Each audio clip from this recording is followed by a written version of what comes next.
Okay guys, I just thought today it would be fun if we could just do like a quick video, it might be a long video, we'll see, about what all really is edible in my landscape. I have neighbors, they love my landscape, they think it looks beautiful and amazing, and it does look pretty, but they probably don't know, and you don't know, most of it's edible. And I have a passion for that because I don't think that you have to have some boring, ugly front yard in order to have like a vegetable garden in the back that you can eat from. You can have a pretty yard that you can eat from. So one of the first things is obviously fig trees. Fig trees are great. If you get a small one in the front yard or as even a bush, you can have edible fruit and some beautiful shade and some beautiful structure in the garden. These here, this is a north facing bed. It does not get a lot of sunlight, just gets some morning sun. These are some spineless Opuntia cactus. Nopales is probably how you guys know them. Those are edible cactus. And because they're against my house in a corner that's really protected, they actually survive the winter here because I think the lowest we normally get down to is maybe about 14. Other things are sweet violets. Sweet violet leaves are edible all year long. Oxalis, you guys might call it wood clover, but those are also edible all year long. They have like a citrusy, lemony kind of flavor. All of these hostas that you see, right? Hosta shoots, when they come up in the spring, you can cut them, kind of look like little bamboo shoots, and eat those. They taste like asparagus. You can saute them, grill them. Those are a really good spring green. This red oxalis is also edible if you want to eat it, right? Daylilies. I highly recommend traditional daylilies. Experiment with other ones, but daylilies are edible. I've got a better example I'll show you here later on in this video. But those are a beautiful decorative flower that you can eat if you wanted to try. There's also edible natives, and I'm working on that this year. This is kind of a dry spot, so this one doesn't look great. But this is called yampa. It is kind of like a carrot. It's got an edible root, and it puts up a flower stalk that makes like a carrot-like umbel. You can kind of see it does look a little carroty, right? Those are more specialty. You'll have to kind of get online, do some research about what works in your area, and go with that route for each area that you live in. I have some edible onions that have died back. They're ephemeral, which means they come up in the spring and then they die back in the heat. So those were here. Those are gone now. Again, I have this fig. There is stuff like sage. Pineapple sage is good for tea. This is called, I think, a Brodii, and that's also a native and an edible. The roots are little, but you can eat the roots when they grow a little bit more. And then let's see. I just kind of want to give you a panorama of my front yard, or the front garden, right? So this is my front garden. And my neighbors are like, oh, you have a beautiful front garden. And I do. But I also can eat a lot of stuff out of it, right? So this blackberry is maybe not the prettiest thing in my front garden, but I've given them enough blackberries where they're okay with it. This is garlic. There's a lot of wild garlic in my front yard, and it just kind of adds interest. It's just a spiky plant. If I didn't tell somebody it was a garlic, they probably wouldn't know it's a garlic, and they're not the big garlic bulbs you're going to get out of your garden, right? But they're there when I need them.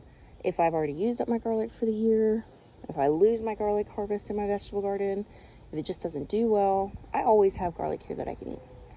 Strawberries make an amazing ground cover. The roots are relatively shallow, so they don't interfere with stuff like bushes. And if you just keep it cleared for the season, right, then they're always there. And in my area where it's so hot, most things need a ground cover, right? Blueberries. These are bushel and berry, I think. Blueberries, they're very small. They only reach about between 24 and 36 inches. So if you don't have space for a giant blueberry bush, you can grow these. I get them from Tractor Supply, but you can also get them online. So these are absolutely possible to have in your garden, and nobody would really think twice, unless it's the middle of blueberry season, that these are edible, right? Then we have echinacea. Now these are fancy echinaceas here. Standard echinaceas are what most people use. medicinally, but these echinaceas are just as edible as the others. Annuals like lemon mint, horse mint, bee balm, whatever you want to call it, those are also edible. And then also all of my front garden is the same as that north bed as far as having oxalis and violets and plantains and all sorts of stuff just as the ground cover, right? Roses are edible flowers. Sweet potato vines, decorative, you know, maybe don't taste as good. This is an actual gorgeous sweet potato vine that I'm growing because I just think it's beautiful, but you can find some really pretty sweet potato vines that do produce tubers if you want, but just the greens of a sweet potato vine are edible. You can eat those. Pretty much anything in the hibiscus family is edible. That sage. So I really probably wouldn't eat that, but the flowers are edible. There are culinary sages that I would eat, right, that you can grow. That would be beautiful, and I'm going to show you one of those too. This is a gummy berry. It's just a tall shrub. I keep it to about 15 feet, but it looks beautiful. People do use this in landscaping. It's also highly edible with its berries in the spring. There are also really sharp thorns on this. So if you want, let me see if I can get them. If you want something as a hedge, right, along your property line to keep out critters or other things, this is a good option. And you can let it grow wild or you can keep it trimmed up. I do both.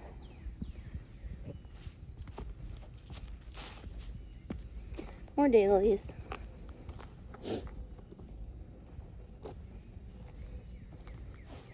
This is more bee balm. This is like Rudbeckia. The flowers of Rudbeckia are edible. Yarrow is edible. It's medicinal, but it's also edible. This is a really large leaf wood sorrel or oxalis that you can eat. These are blueberries. Again, most people don't even realize that's what these are until I tell them. Shiso is a very widely used herb / green that is in a lot of Asian cooking. You can eat that. This will get tall. It looks beautiful every spring. I don't know how many times I'm gonna say beautiful, guys, sorry. There are some edible natives, like the wine cup flower is edible, right? Here's some more strawberries. I've got more yarrow and pumpkins. That's kind of a cool thing I'm trying this year, and I have grown it before where I've got pumpkins or sweet potato vines that just kind of take over the area, because in the hot part of summer, not a lot survives, right? Because it dries up and it doesn't rain as much. So you have to be creative, right? How can I keep this moist? How can I keep things growing? How can I still make it look nice and pretty, but have something producing food for my family? These are evening primrose or Texas primrose. Those are edibles. This is Jewels of Opar. It will readily self-seed everywhere. That's a really great hot weather edible green. And honestly, it just looks pretty. It's got a really great contrasting color. It has these really unique flower heads. You probably can't see those. Come on. There we go. So it's got little pink flowers and it makes these little berries. And that's a really cute plant. Low growing, looks amazing, contrasts nicely with the rest of the greens going on in the front yard. But it's actually a really edible green that loves the heat in our area, right? We've got zinnias. If you didn't know, zinnia flowers are edible. I have pears. When I get pears, those are edible. This passion fruit vine, and probably if I took better care of it, I could get some fruits, but especially if you live in a lower level than I do, like a more longer growing season. I have a pretty long growing season, but if you live somewhere where it doesn't freeze, or you have a longer growing season, you could probably get some fruits out of this. But you can make passion fruit leaf tea, which is good for anxiety or good for like sleepy time tea, right? People don't really know about that. This is a Nanking cherry. That's about as big as it gets. Maybe 8 feet tall, 6 foot wide. And it produces cherries and blossoms every spring, and it's great. If you don't have room for a full-size cherry tree, give it a shot. Let's see. There's other places in the yard, but this is Sweet William. That is an edible flower, kind of tastes like cloves. It's in the Dianthus family. Dahlias, there are some edible tuber dahlias. Can't really see my dahlia because it's not up yet, but Cultivariable is a place where I've gotten some seeds for edible dahlia tubers to just give a try out and see if I like them or not. You should try them too and see if you like them. Mullein, not necessarily edible, but a useful one. I do think I think you could probably use it medicinally, but I just thought it's really cool to look at. So I think they've used it for toilet paper or something in the past. So let's see, what else can we eat? Really, this is my wildflower, so this is echinaceas, but there's mint in here. Mint is edible. And again, anytime you see the echinacea, that's medicinal. Hey, I don't know if you watched my video from yesterday, but this opened. Oh my gosh, it's this beautiful coral color. Oh, hold on. Here you go. Oh, dude, I'm so excited about that. That's so bomb. Sorry. Okay, so let's move on from the flower garden. That's more for the insects than us. Stella de Oro daylilies. I actually got this because my research says Stella de Oro has some of the nicest tasting daylilies. So I'll show you how to eat those flowers here in a second, my bigger ones. Let's see. Phlox. Tall garden phlox is an edible flower. Cherry tree. This is a cherry tree. We have got some regular sized daylilies. When they get here, they're kind of yellow, right? But they are not quite open. You can saute those, see if you like them. Kind of taste like green beans.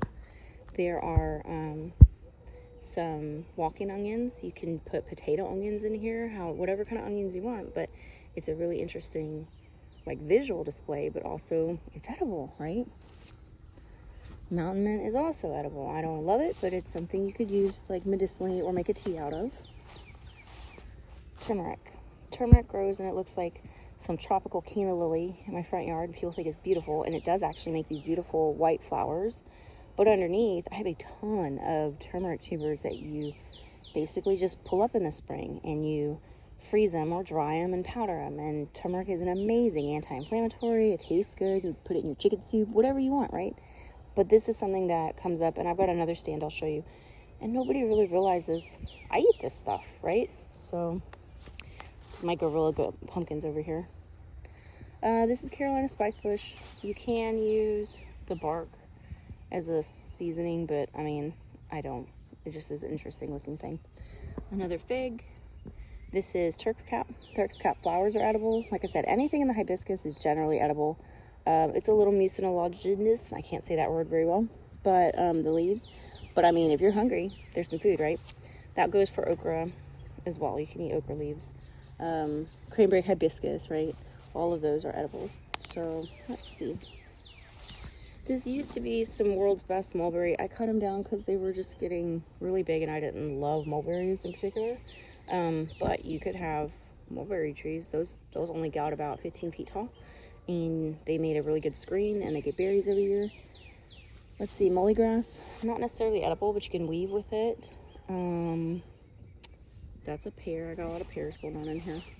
But this whole ground cover, if things were really crazy tough, or I just didn't feel like growing salad greens, these are greens all year long, all season long.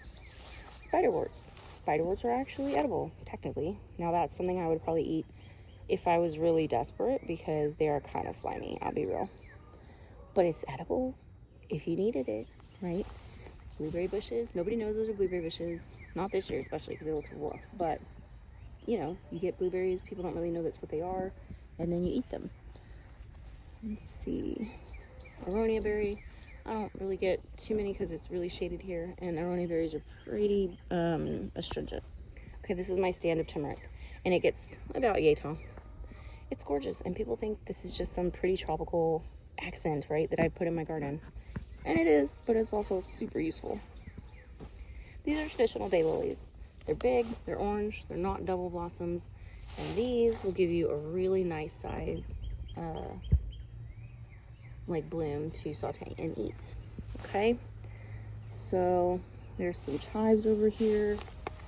Pretty much anything in the allium family is gonna be edible, but you know, it's what is palatable to you as well. So just kind of decide what you want. So that's a wild rose, a prairie rose, and it's beautiful. It should make some rose hips for us, you know, maybe not huge ones. You can find like a Rosa rugosa or a dog rose or something like that would maybe make bigger ones, but those are super thorny, and I was trying to get away from the thorns this year. So, and then this is a peach tree. So I mean, my front yard is full of stuff to eat, but most people don't know it. And you could also have a front yard full of stuff to eat, especially if I have my sweet potato vines and my pumpkin vines. Those look really pretty in the heat of summer when everything else is kind of dying back, and you got food. So I don't know, just something to think about, guys. It is possible. You should kind of got to figure out what you will eat, what you maybe want to put in as a emergency option, you know, and kind of combine those, because you don't want to put all this work in and not have stuff you actually will eat coming out of it and just have like survival type stuff, right? So anyway, there you go.